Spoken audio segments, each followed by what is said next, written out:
इस संसार में जो कुछ सुगंधी है, जो कुछ अच्छाइयां हैं, जो कुछ विकास दिखाई पड़ रहा है, उन्नति दिखाई पड़ रही है, के मूल में क्या है? कर्म है।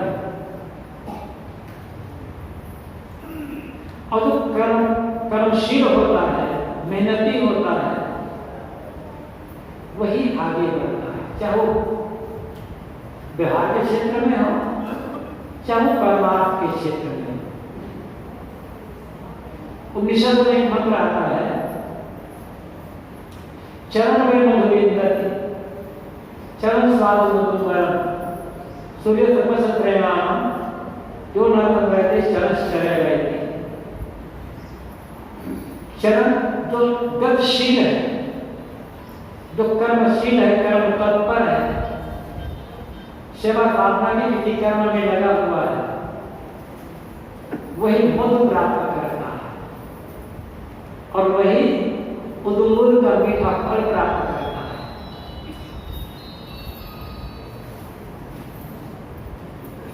इसी कहते हैं सूर्य के श्रेय को देखो, सूर्य निरंतर गति करता है, उदाहरण है, सूर्य निरंतर गति करता रहता है, इसलिए पूरी दुनिया में सूर्य की बड़ी महिमा है और बड़ी प्रशंसा है। सदगुरु कबीर कर्म करने की प्रेरणा देते हैं, इसलिए हर आदमी को कर्मशील होना चाहिए, जो जहां जैसा है अपने प्राप्त समय शक्ति योग्यता के अनुसार कर्मशील होना है। लेकिन ध्यान यह रखना है, कर्म करते हुए भी कहीं उलझना नहीं, कहीं फंसना नहीं। कर्म तो करें, सेवा तो करें, लेकिन कामना न करें। यदि किसी कर्म के मूल में कामना नहीं है, किंतु मात्र सेवा की भावना है, तो कर्म बंधन का कारण नहीं बनेगा। इसलिए कहते हैं कर्म तो करो, लेकिन कर्म करे और रहे अकर्मी।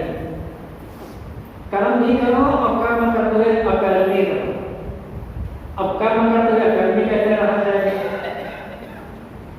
कर्म करते हुए अकर्मी रहने का अर्थ होता है कर्म को करना, लेकिन कर्म फल की चाहना न करना, निष्काम रहना, फलाकांक्षा से रहित रहना।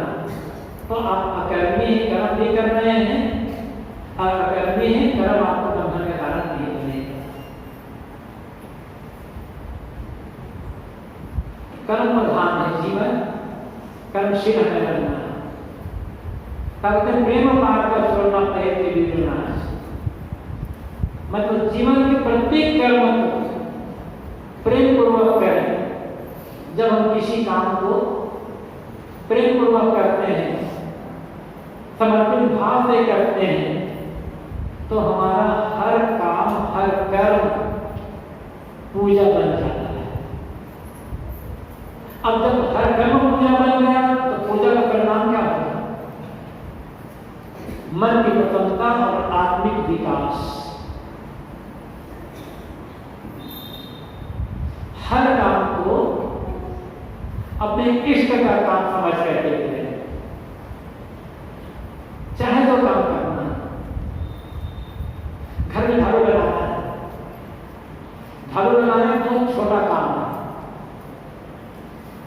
लोग झाड़ू लगाने को समझते हैं बहुत छोटा काम है, हम कहते हैं। और पुरुष लोग तो प्रायः घर में झाड़ू लगाना नहीं चाहते, आत्मा में साधन अलग है। पुरुषों की मानसिकता है कि झाड़ू लगाना, बर्तन मांगना ये तो महिलाओं का काम है, डालना रपटना ये पुरुषों का काम है। ऐसा नहीं। जब आप घर में रहते हो तो समय से झाड़ू लगा दो तो छोटा थोड़ा हो जाता है। आप ये समझ लें, चाहे कोई स्त्री हो चाहे पुरुष, ये समझ लें कि मैं घर में झाड़ू नहीं लगा रहा हूं, मैं तो भगवान के मंदिर में झाड़ू लगा रहा हूं, सेवा कर रहा हूं भगवान। अब घर में झाड़ू लगाना भी सेवा बन जाएगा, पूजा बन जाएगा। फिर देखो मन कितना प्रसन्न रहेगा। बर्तन मांगना है, समझ लो कि भगवान के भोग लगाने के जो प्रसाद बनाया गया था वो बर्तन साफ कर रहा हूँ, भगवान की सेवा कर रहा हूँ, तो बर्तन मानना भी पूजा बनेगा।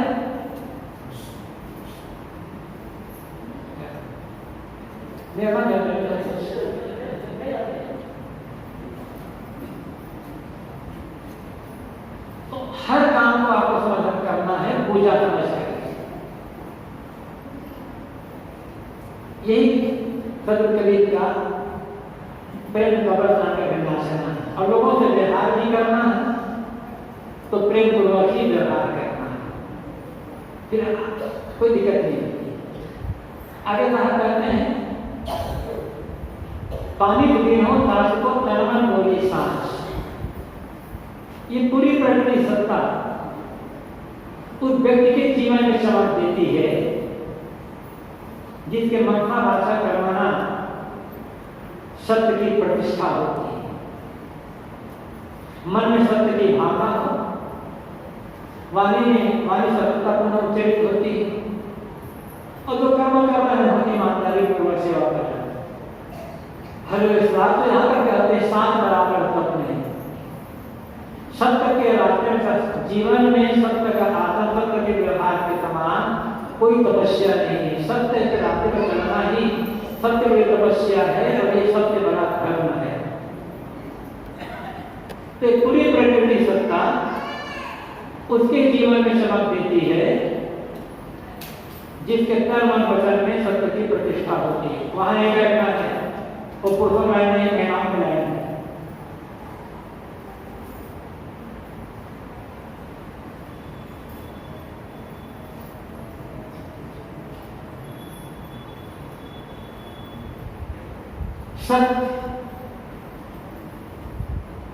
सत्य ही सबसे बड़ा धर्म है। गोस्वामी जी ने भी कहा है मानस में, धर्म दूसरा सत्य समान है। सत्य समान दुनिया में कोई धर्म नहीं है। यदि सत्य के रास्ते में चल रहे हैं, समझना यही सत्य बड़ी ईश्वर की पूजा है। वाल्मीकि रामायण में यहां तक कहा गया है सत्य में लोके सत्य धर्म सदा स्थित सत्य मूलानि सर्वाणि सत्या नास्ति परम पदम। सत्य में सत्यम एवं ईश्वर लोके, इस लोक में संसार में सत्य ही ईश्वर है। कितनी उदारता से बात है, क्योंकि हम इस बात को भूल गए। सत्य के रास्ते में चलना छोड़ दिए, बाहर से ईश्वर पुकारते हैं, बाहर से ईश्वर पाना चाहते हैं। लेकिन सत्य को छोड़ करके आपको बाहर कहीं भी ईश्वर नहीं मिलने वाला है। तो बाबा को उठा दो, लगा कर बैठा किनारे, बस कोई बैठाने वाला तो रह जाए।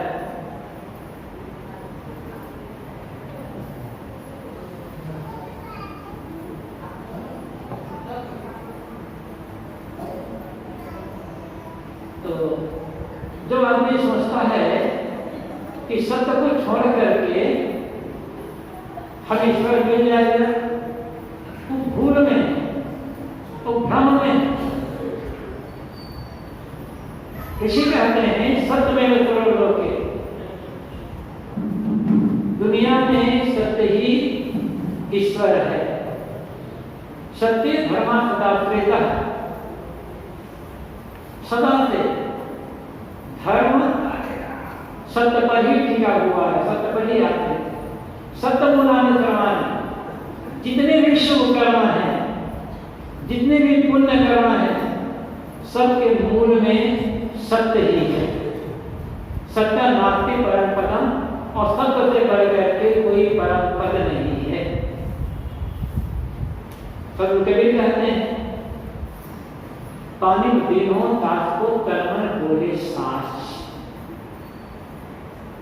ये पूरी प्रकृति सत्ता उसी के जीवन में चमक देती है जिसके कर्म वचन में सत्य की प्रतिष्ठा है।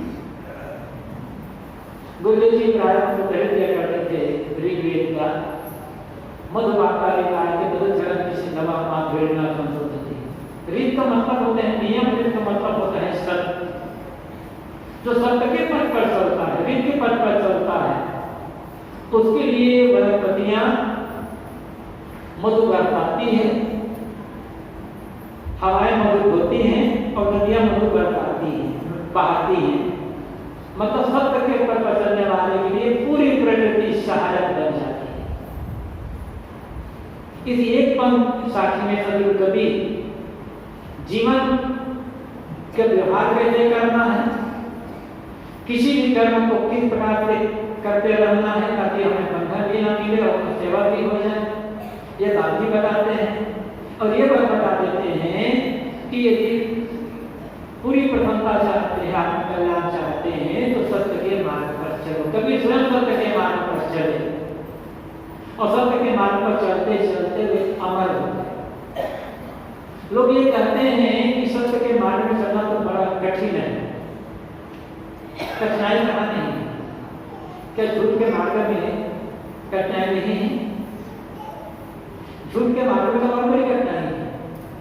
झूठ बोलने वाले आदमी को ये ख्याल रखना पड़ता है कि मैं कब कब क्या क्या झूठ बोला। सच बोलने वाले को ख्याल नहीं रखना पड़ता। कठिनाई है, लेकिन निर्दलता निर्भयता सत्य के रास्ते। झूठा आदमी कभी भी निर्भय नहीं हो सकता।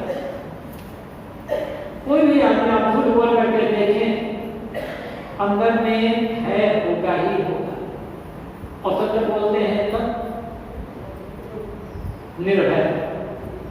सत्यवादी कभी भयभीत नहीं होता, कि सत्य को समझें और समझ करके सत्य के पथ पर चलें, सत्य का ही अनुसरण करें, वही हमारे लिए कल्याण करता है। मैं मूल पंक्ति कह रहा था, सदगुरु कबीर कहते हैं, होए निशंक मगन होए नास्यो, लोभ मोह भ्रम सानो। निशंक होकर निसंदेह होकर नाचना, मतलब निसंदेह हो जो भी काम करना है संशय रहित होकर। और आदमी के मन में हर समय संदेह बना रहता है। जीवन निर्वाह के लिए संदेह है, साथियों पर संदेह है कि धोखा ना दे दे, अपने कर्म पर संदेह है और अपनी साधना पर, अपने ज्ञान पर संदेह है। अनेक प्रकार के संदेह है आदमी के मन में। व्यावहारिक संदेह है, आध्यात्मिक संदेह है, आध्यात्मिक संदेह है। और संदेहशील आदमी के जीवन में कहीं स्थिरता नहीं आएगी, कहीं ठहराव नहीं होगा। संदेह आदमी के मन को एकदम कमजोर कर देता है, जैसे फूल कीड़ा अंदर अंदर चाल कर लकड़ी को एकदम से कमजोर बना देता है। लकड़ी बाहर से दिखाई देगी साफ सुथरी चिकनी, लेकिन अंदर से एकदम खोखली और कमजोर हो जाती है, क्योंकि खून लग गया है। ऐसे जिस आदमी के मन में संदेह का खून लग जाता है, बाहर से तो दिखेगा साफ, लेकिन अंदर एकदम खोखला है, उसका आत्मविश्वास उजड़ गया होता है। संदेह तभी दूर होगा जब तथ्य का बोध होगा। इसके लिए निष्पक्षता पूर्वक अनुसंधान करना। जिस व्यक्ति को अपने पुरुषार्थ पर और अपने प्रारंभ पर विश्वास है, वह व्यक्ति कभी संदेही स्वभाव का नहीं होगा, उसके मन में संदेह होगा ही नहीं। क्या होगा? ये विश्वास रखें, जीवन निर्वाह के जितने साधन अभी आपके पास है, वे सारे के सारे साधन छूट भी जाएंगे तो कोई ना कोई नया साधन, नया उपाय आपको मिल ही जाएगा। आप जो सभी साथी हैं वो सब साथ छोड़ देंगे तो आगे कोई ना कोई सभी साथी मिल ही जाएगा। विश्वास रखें, कर्म करें, बैठे ना बस। अब हाथ पर पकड़ कर स्वयं बैठ जाएंगे तो दूसरा लोग सहायता कर रहा है। इसलिए संदेह का त्याग, संदेह रख करके न व्यवहार का काम बढ़िया बनेगा, न परमार्थ का काम बढ़िया बनेगा। जिस आदमी का मन बराबर डर रहा है, कांप रहा है, तो काम कैसे करेगा? अगर काम बढ़िया नहीं करेगा काम बिगड़ेगा। संदेह पड़ जाएगा। तो कहा कहते हैं वही निसंग हो जा, निसंदेह जितने प्रकार के संदेह है सारे संदेहों को अपने मन से खारिज कर। लेकिन संदेह दूर कैसे होगा? वही निशांत मगन हुए नाच, निशांत होकर मगन होकर के नाच, प्रसन्नता पूर्वक जीवन जिए। लेकिन करना क्या होगा? लोभ मोह भ्रम छाड़, लोभ मोह और भ्रम, इन तीनों का जब त्याग हो जाएगा तब मन निश्चल होगा। किसी भी प्रकार का लोभ है, किसी के प्रति मोह है, किसी प्रकार का भ्रम है, तो मन सदैव द्विधाग्रस्त बना रहेगा, संदेह में भटकता रहेगा, संदेह में डूबा रहेगा। लोभ होता है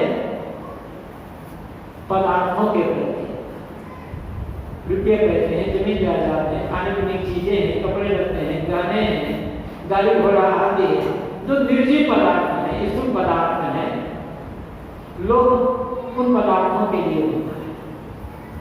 मोह मनुष्यों के लिए होता है और भ्रम ज्ञान के अभाव, तत्वबोध के अभाव में होता है, सत्ता की समझ न होने के कारण से। लोभी आदमी जिसका मन चीजों को देख करके ललचा रहा है, तो निश्चय कैसे हो सकता है? गुरुदेव जी कहानी कहा करते थे, याद है आप लोगों को, मैं दोहरा देता हूं। दो सहेलियां थी, शादी हो गई दोनों की, अलग अलग जगह। शादी होने के काफी दिन पश्चात एक के मन में हुआ कि अपनी सहेली के बीच में बहुत दिन हो गया है, चलो उनसे मिल आती है। मिलने के लिए गई तो जितने घर गई थी वहां दूध के आटे बनाने का काम होता था, कपड़ा बुनने का काम होता था, रंग बिरंगे जो दूध घर खाते उनके आटे लच्छी बनाने का काम होता था।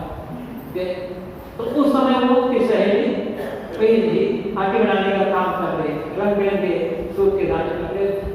तो देखे मेरी सहेली को खुश हो गए, दोनों गले मिले, बात हुई, मन पसंद। फिर उसने कहा कि तुम बहुत दिनों बाद आई हो, बहुत खुशी हुई तुमसे मिल करके, तुम बैठो, मैं तुम्हारे लिए जलपान लेकर के आती हूँ।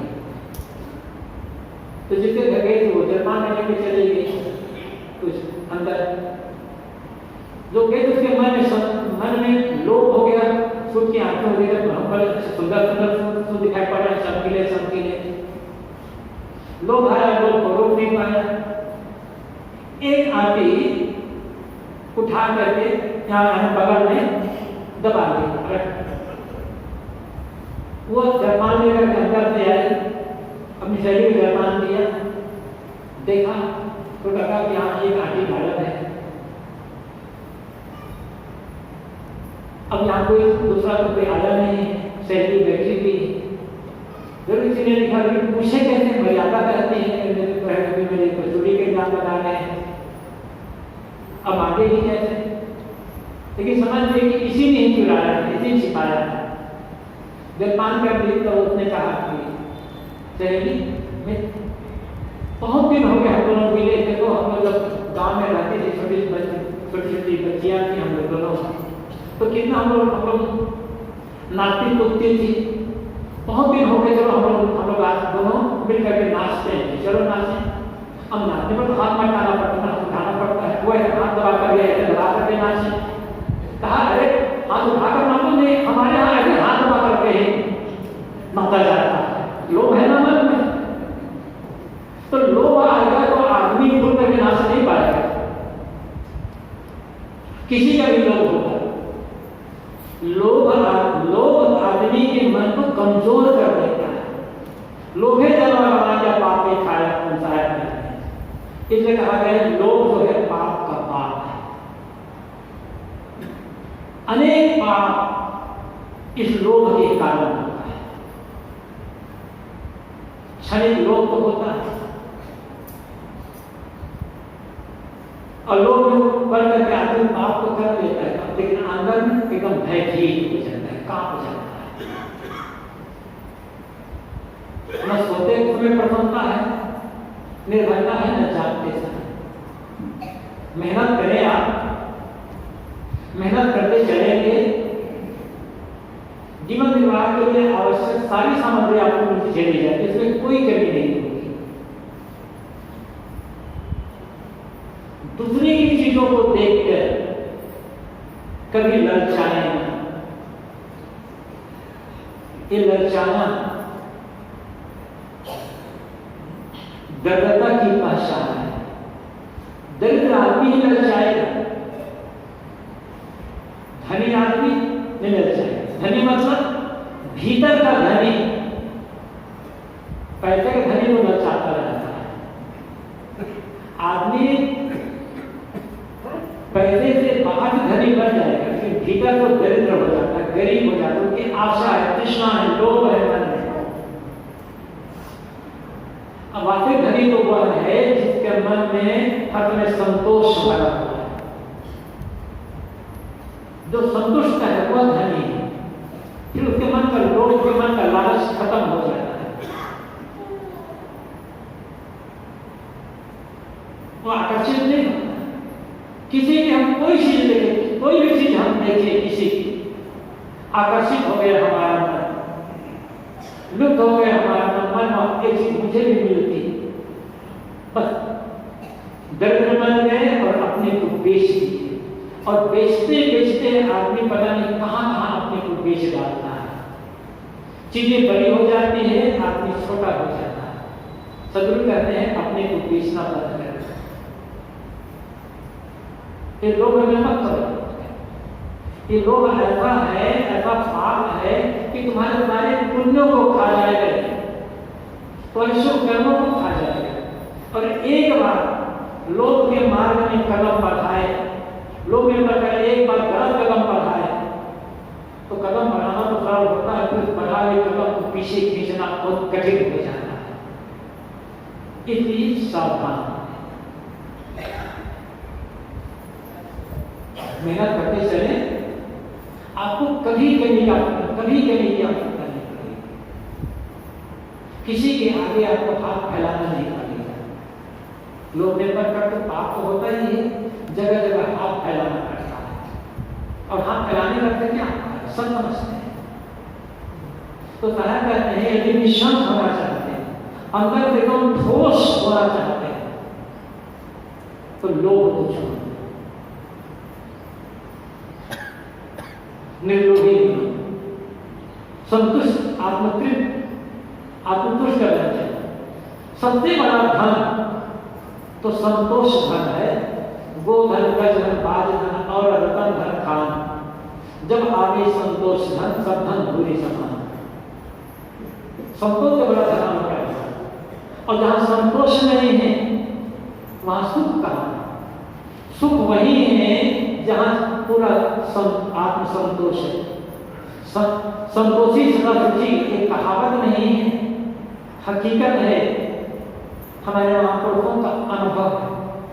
अब कहीं भी देखें, लोग छोड़ कर देखें, असंतोष को छोड़ कर देखें, भीतर भीतर ठोस बन जाएंगे, दृढ़ता समाप्त हो जाएगी। दूसरी बात कहा कहते हैं मोह को छोड़ो। यदि निशान होना चाहते, भीतर से ठोस